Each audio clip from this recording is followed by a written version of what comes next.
unconscious logic of indirect language, of innuendo and euphemism, I came across another concept that turned out to be pivotal in my research career and led to a whole slew of studies in making sense of our social life. And that is the notion called common knowledge. Not in the sense of something that you expect to be the conventional wisdom, but in a technical sense that comes out of philosophy and mathematical game theory. So what's common knowledge?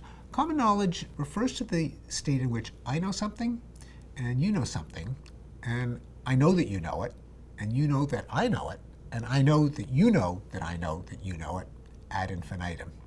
And it turns out that common knowledge is different from mere shared knowledge. That is, two people merely knowing something. Different theoretically in terms of what is a rational strategy, and different psychologically. So let me start with why it's such a big deal.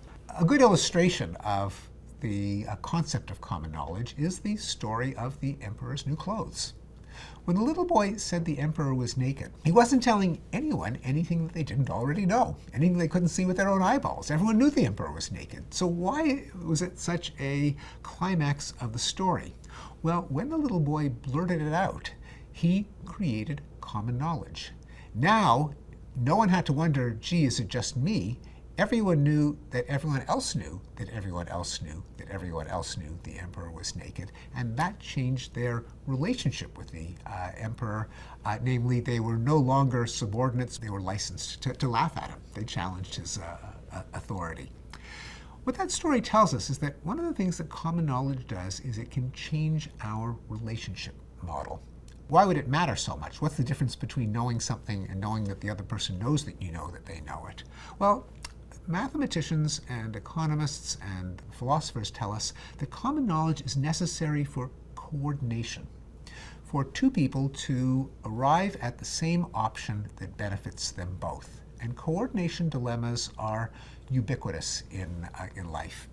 Classic illustration comes from the philosopher Jean-Jacques Rousseau, who called it the stag hunt, where imagine that you have two hunters. Rousseau wrote in the 18th century, there were no telephones or cell phones.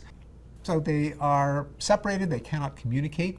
Every day the two hunters can meet and either work together to fell a stag, which is a big meaty jackpot, but it takes two of them to fell one, and they have to bring heavy hunting equipment, or they can work individually to go after rabbit. Easier to catch, one hunter can catch a rabbit, but of course there's a lot less meat.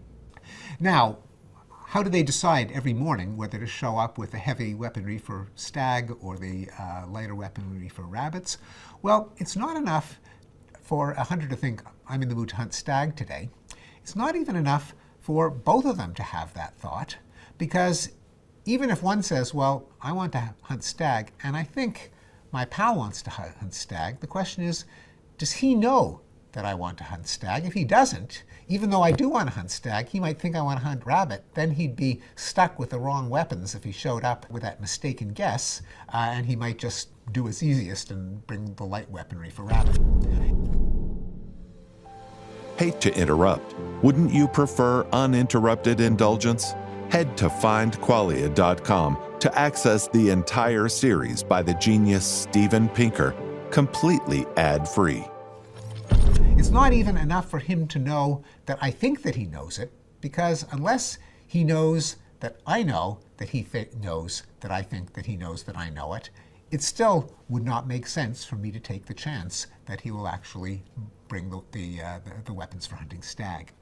Only if there's common knowledge, if somehow we could send up a smoke signal, so we both knew both that the message was there and that the other guy got the message, and we know that he got the message, that we could be confident that we could coordinate on that choice. Social relationships are a kind of stag hunt. They're a kind of coordination game.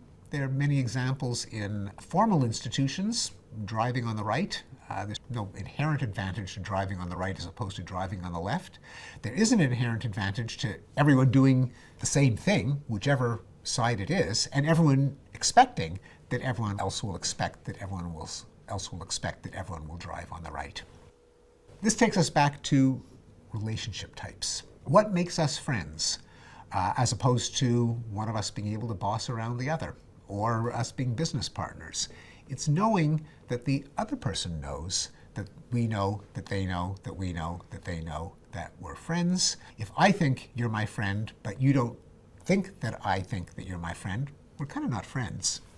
And that's the final reason why we avoid blurting something out when it threatens a relationship. Namely, our relationships depend on common knowledge of the relationship type, and language, like the little boy shouting out the emperor is naked, creates that common knowledge. You can no longer deny it. You can no longer deny that the other person knows that you know it. So let's go back to the situation of a seduction. Why does Harry say, do you want to come up for Netflix and chill instead of you want to have sex? When any grown woman kind of knows what Netflix and chill really means. Well, if he says, do you want to come up for Netflix and chill? And she says, no, it's kind of getting late. She knows that she's turned down a sexual overture, and he knows that she's turned down a sexual overture, but he doesn't really know for sure that she knows. She might think, well, maybe Harry thinks I'm naive.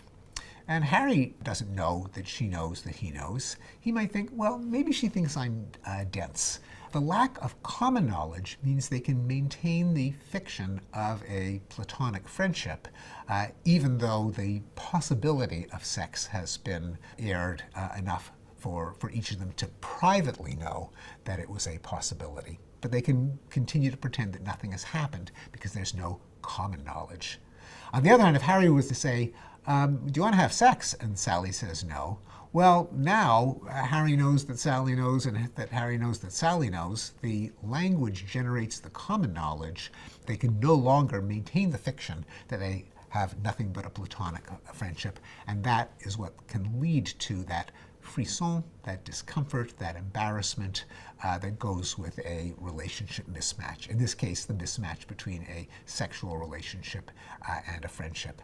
And so the ability of language to generate common knowledge, I think, is what we use when we want to consummate a relationship in an unambiguous manner, but it's also what we try to hold back from when we want to tender an offer and don't want to change the relationship type precipitously.